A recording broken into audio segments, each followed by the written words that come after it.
Hello dear students, welcome to my channel UP board English stream. Students, आज आपको UP board 12th poetry का पांचवा poem जिसका नाम है the passing of Arthur, Raja Arthur का प्रस्थान, इस पोएम का स्टडी कराएंगे। इस पोएम का सेंट्रल आइडिया का स्टडी कराएंगे। ये पोएम लिखा है अल्फ्रेड लॉर्ड टेनिसन ने। स्टूडेंट्स, इस पोएम के सेंट्रल आइडिया से पहले हमने आपके इसी पोएम का द पासिंग ऑफ आर्थर का हिंदी में एक्सप्लेनेशन और अर्थ पहले करा चुके हैं। वो वीडियो आपको हमारे यूट्यूब चैनल पे अवेलेबल है, तो उसका आप हिंदी अर्थ और एक्सप्लेनेशन देख सकते हैं। तो आज इस वीडियो में आपको पासिंग ऑफ आर्थर का सेंट्रल आइडिया, रेफरेंस और कॉन्टेक्स्ट का स्टडी कराते हैं। तो स्टूडेंट्स, इस पोएम का सेंट्रल आइडिया इस प्रकार से है।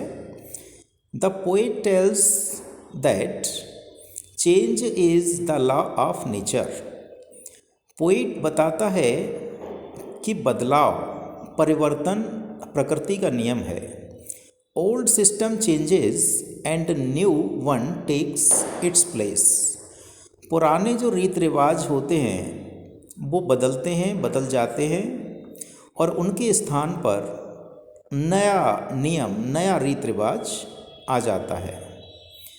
If a good system last for a long time, यदि कोई अच्छा कानून, अच्छा नियम, अच्छा रिवाज एक लंबे समय तक चलन में रहता है, it may lose its utility and corrupt the world, तो यह अपनी उपयोगिता को, अपने महत्व को खो सकता है और संसार को दूषित या भ्रष्ट कर सकता है। सो चेंज इज़ नेसेसरी, इसलिए परिवर्तन बहुत आवश्यक है। It should be accepted for the good of the world. परिवर्तन को संसार की भलाई के लिए, संसार की अच्छाई के लिए स्वीकार किया जाना चाहिए। द पोइट टेल्स दैट, तो पोइट आगे बताता है, prayer to God has great powers.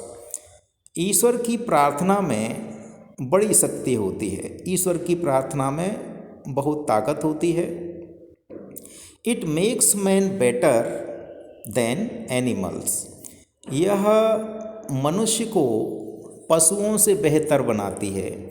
जो ईश्वर की प्रार्थना है वो मनुष्य को पशुओं से, जानवरों से बेहतर बनाती है।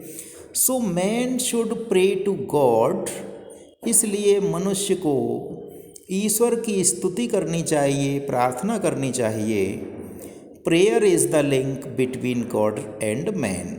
तो पोइट ने ये बताया है कि मनुष्य को ईश्वर की स्तुति करनी चाहिए, प्रार्थना करनी चाहिए, क्योंकि ईश्वर की प्रार्थना ही मनुष्य और ईश्वर के बीच एकमात्र लिंक है, एकमात्र कड़ी है।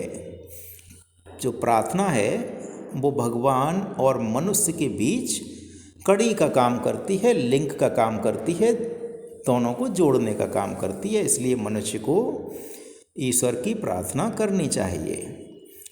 तो स्टूडेंट्स, ये हुआ आपका सेंट्रल आइडिया। और आइए इस पोएम का रेफरेंस स्टडी करते हैं। These lines have been taken from the poem the passing of Arthur composed by Alfred Lord Tennyson. ये पंक्तियाँ, ये लाइनें अल्फ्रेड लॉर्ड टेनिसन द्वारा रचित कविता द पासिंग ऑफ आर्थर से ली गई हैं। तो स्टूडेंट्स, इस पोएम का कॉन्टेक्स्ट स्टडी करते हैं। इस पोएम का जो कॉन्टेक्स्ट है, यह पोएम के सभी स्टेंजास के लिए उपयुक्त है। आपको पोएम के स्टेंजास के अलग अलग एक्सप्लेनेशन करने के लिए अलग अलग कॉन्टेक्स्ट लिखने की आवश्यकता नहीं है।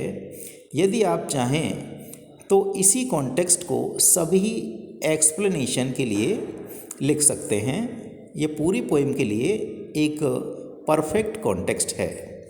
तो आइए इसका स्टडी करते हैं। कॉन्टेक्स्ट, इन दीज लाइन्स, इन पंक्तियों में, इन लाइनों में, King Arthur consoles his knight Sir Bedivere. तो इन पंक्तियों में राजा आर्थर अपने योद्धा सर बेडिवियर को सांत्वना देता है that change is the law of nature, कि बदलाव या परिवर्तन प्रकृति का नियम है। So it should be accepted for the good of the world, इसलिए परिवर्तन को संसार की अच्छाई के लिए स्वीकार किया जाना चाहिए। He also tells about the power of prayer, और वह प्रार्थना की शक्ति के बारे में भी बताता है। वह ईश्वर की प्रार्थना की शक्ति के बारे में भी बताता है, which is the link between God and man, और जो ईश्वर की प्रार्थना होती है वो ईश्वर और मनुष्य के बीच एक कड़ी होती है, ईश्वर और मनुष्य को जोड़ती है।